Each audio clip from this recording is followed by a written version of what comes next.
I stand before you today on the heels of a tremendous victory for our nation, our people, and our beloved Constitution.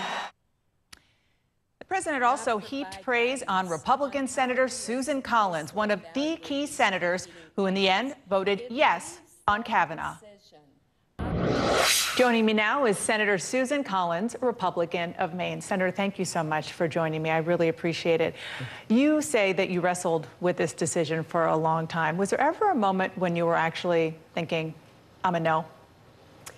I was an undecided because I felt that we needed to interview some of the witnesses that Professor Ford said were present that night at which she believes the sexual assault occurred. And I was disturbed that they had not been interviewed by the FBI. Now, the committee staff had interviewed them and gotten very clear statements, so there was no corroboration. But I pushed along with Senators Jeff Flake and Lisa Murkowski for the FBI to do an interview of those individuals. But as you were going through that week, and as you were learning information, and as you were hearing the allegations, was there ever a time when you thought, I can't vote for this guy? Well, I was certainly undecided, and after hearing Christine Ford's very compelling and painful testimony, I thought, oh my goodness, he perhaps needs to withdraw. But then when he came back with such a forceful denial and the anger and anguish that he showed, and then the lack of corroboration, led me back to the fundamental issues that are fundamental to our legal system, a presumption of innocence and fairness. And you talked about that in your Senate floor speech. It was 44 minutes long. It was incredibly detailed, very well thought out, not something that was written on the fly after a last-minute decision. And I'm sure you've seen, just as I have, some of your critics are saying that that's proof that you were putting up an appearance of being undecided to placate Democrats and independents that make up the majority in your state of Maine. Well, nothing could be further from the truth.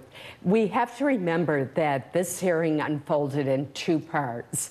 In July and August and early September, I was focused on the judge's record, on his position on issues like Roe v. Wade, his judicial philosophy, whether he respected precedent, and that was my focus. So after I'd had a 2-hour interview with the judge and seen the hearings, which were extensive, I felt that I was very likely to vote for him. And we were drafting the statement. And indeed, all that detail in the statement. So that was done before the allegations. Then the allegations came forth and put the whole confirmation system in a tailspin. So part of the speech was written prior to the allegations of sexual assault. So let's talk a little bit more about those allegations. On the Senate floor, you said, quote, "The facts presented do not mean that Professor Ford was not sexually assaulted that night or some other time." But as you remember, Ford was really clear, under oath, under pain of perjury, that she was 100% certain that it was Brett Kavanaugh who sexually assaulted her. So given the decision you made, do you not believe her? Let me say this. First of all, I found Dr. Ford's testimony to be heart-wrenching, painful, compelling, and I believe that she believes what she testified to. I don't think she was coming forth with a political motive, although I do not think that she was treated well by those who breached her confidence. But we also had a case where Judge Kavanaugh came forward and said, I'm 100% certain that this did not happen. So here you have two people who are each 100% certain of what they're saying under pain of perjury. So then I had to look at the other evidence and was there corroborating evidence. And that's why I pushed hard for the FBI to do a supplemental background investigation. So do you still think it is possible that he did it? You just don't have the proof to back that up? I do not believe that Brett Kavanaugh was her assailant. So I do believe that she was assaulted. I don't know by whom, and I'm not certain when, but I do not believe that he was the assailant. And so people watching you, hearing you say that, you understand that they'll think that you're saying you don't believe her, that she, I know you say that she believes that he was, but maybe she was wrong. But if she said that under oath and he said that under oath, you made a decision that he said is more valid than what she said. In this country, we have a presumption of innocence.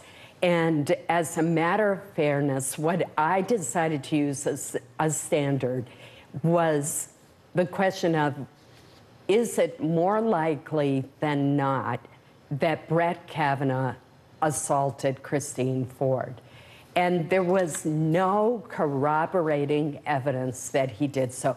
Each of the people that Professor Ford said was present that night have testified under oath, both to the committee through the declarations that they submitted and to the FBI now, that they have no memory of this happening. And that includes Dr. Ford's best friend. So, and I'm sure you've heard this from people who have experienced these assaults, that it is possible, and it has happened before, that the person who is the victim remembers very clearly because they were assaulted. And especially when you're talking about 36 years ago, it's not unusual for people who were apparently at a party as teenagers, they just don't remember it because it was unremarkable. Is that possible? I really don't think that is possible. When Christine Ford testified that she ran down the stairs and out the door, surely her best friend who was there would have followed her and asked her what was wrong. Nobody's come forward to say, I'm the one who gave you a ride home, or I was the other person at the party. I'm not saying that she was not sexually assaulted. I believe that she was, and that horrible experience has upended her life. But it does not mean that Brett Kavanaugh was her assailant. So you mentioned, what you just said is also something that you said on the Senate floor, that there was no corroborating witness or somebody to say, I drove her home or I saw her leave. And President Trump said virtually the same thing the other night, that she doesn't remember key details about where the party was and how she got home. You said that when he was talking about that, he was playing wrong. Tell me what the difference is. Well, I think there's a big difference. Yeah. I felt that the president was not respectful to Dr. Ford. I have always been respectful toward her. I'm the one who pushed for a hearing where she could, once her identity was compromised, which was a terrible thing, and not what she wanted. But once that happened and she was willing to come forward, I said she should be given a hearing. So it was the president's tone. It was his tone, but also he's not involved in the advice and consent constitutional duty. Mm-hmm. So I believe he should have said nothing. One of the major concerns that came up after the hearing was Brett Kavanaugh's temperament. And I want you to listen to what your fellow Republican Lisa Murkowski had to say about that temperament in a floor speech on Friday night. After the hearing that we all watched last Thursday, it became clear to me, or was becoming clearer, that that appearance of impropriety has become unavoidable. She was giving voice to the fact that Kavanaugh was outwardly partisan, talking about the Clintons in his testimony. Really went after one of your colleagues, Amy Klobuchar, which he apologized for later. But do you have any concerns at all about Brett Kavanaugh's temperament? Well, I put myself in his shoes.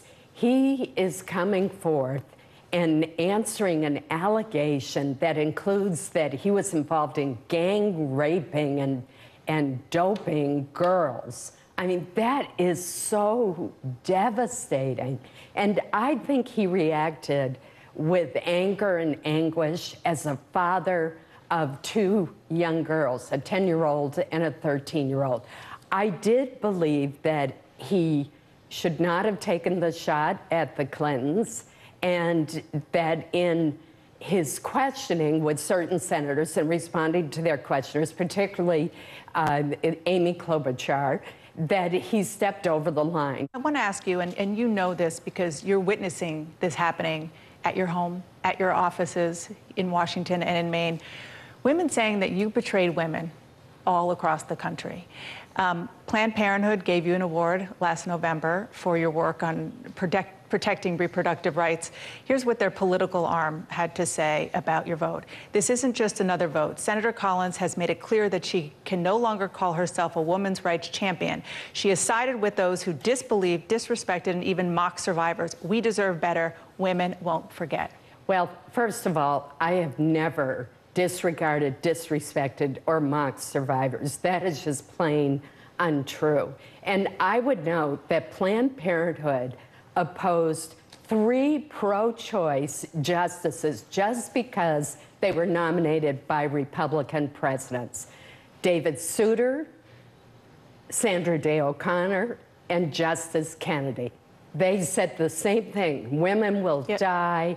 And this is just outrageous. I have worked to preserve funding for Planned Parenthood over and over again, and I'm going to continue to do so. And I understand that you're upset. I could see that about Planned Parenthood. But just generally to women who are saying this, who have no connection to Planned Parenthood, that feel that you betrayed them, what do you say to them? I have met with so many groups of survivors. I've talked to friends that, with one exception, who confided in me years ago, I had no idea that they had been sexually assaulted. So I have learned how pervasive this terrible problem is in our society. And clearly we need to step up and do something about it. And every survivor deserves to be heard and respected. This is a case where there is an incident that happened allegedly 36 years ago where there is no corroborating evidence. And it is not fair to Brett Kavanaugh for this to be disqualifying in the absence of evidence. But that does not mean that I don't believe that Dr. Ford was not a victim of sexual assault. I think she is a survivor. Beyond the allegations, of course, are the questions about Roe versus Wade. While you were giving your speech on the Senate floor, your friend, the top Democrat on the Senate Judiciary Committee, Dianne Feinstein, tweeted the following: "When I asked Judge Kavanaugh about whether Roe and Casey were settled law and whether they were correctly decided, he refused to answer. He would only say these cases are entitled to respect."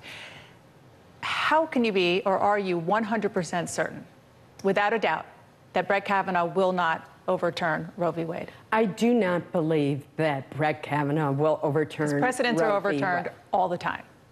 They aren't overturned all the time. And listen to the standards that he put forth in his conversation with me, and also in the hearing. He says for a precedent, a long-established precedent like Roe to be overturned, it would have to have been grievously wrong and deeply inconsistent. He noted that Roe had been reaffirmed 19 years later by Planned Parenthood versus Casey, and that it was precedent on precedent. He said it should be extremely rare that it be overturned, and it should be an example. So you have obviously full confidence. I do. One last question. The political backlash, I don't have to tell you, has been fierce. You saw a tweet from Susan Rice saying that maybe she would run, the Speaker of the House in Maine. A crowdfunding website has raised $2.6 million for whomever your opponent will be in 2020. Could you lose this seat over your vote? You know, I have to do what I think is right. And over the years, the people of Maine have trusted me to exercise my best judgment. That's what I did in this case. And you're prepared to lose your vote if...